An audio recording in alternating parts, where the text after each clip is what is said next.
প্রিয় বন্ধুরা, পৃথিবীর অন্ধকার গোপন ইতিহাসে একটি রহস্যময় সংগঠনের নাম বারবার উঠে আসে। এরা কারা, কী তাদের উদ্দেশ্য? আজ আমরা এমন একটি সংগঠনের ইতিহাস জানব।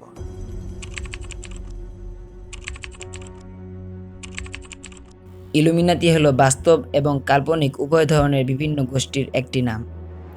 ঐতিহাসিকভাবে নামটি সাধারণত বাভারিয়ান ইলুমিনাতিকে বোঝায়, যা 1 মে 1767 সালে বাভারিয়ার নির্বাচনী এলাকায় প্রতিষ্ঠিত একটি আলোকিত যুগের গোপন সমাজ।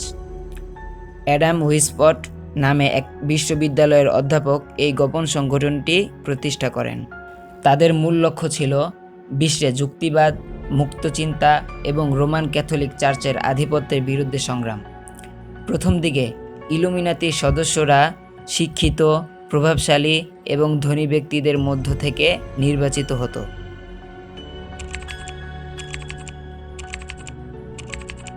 ইলুমিনাতি সদস্যরা সমাজের উচ্চ স্তরের লোকদের গোপনে নিয়ন্ত্রণ করত।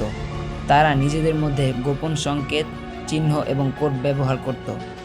এই সংগঠনটি ইউরোপের বিভিন্ন গোপন সংগঠনের যেমন ফ্রিম্যানস এর সাথেও সম্পর্ক স্থাপন করে। 1785 সালের দিকে বাভারিয়া সরকার ইলুমিনাতিকে নিষিদ্ধ ঘোষণা করে। তখন বলা হয় সংগঠনটি ভেঙে গেছে, কিন্তু অনেকে বিশ্বাস করে ইলুমিনাতি গোপনে টিকে ছিল এবং সময়ের সাথে আরও শক্তিশালী হয়েছে। অনেক মুসলিম গবেষক মনে করেন ইলুমিনাতি হচ্ছে দাজ্জালের প্রস্তুতি বাহিনী।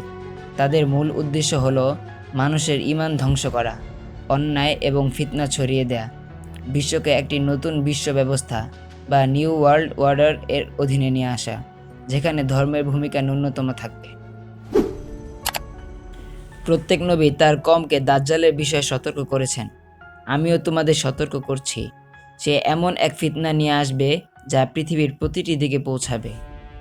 ইলুমিনাতি কি সত্যিই আছে, নাকি সবই মানুষের কল্পনা?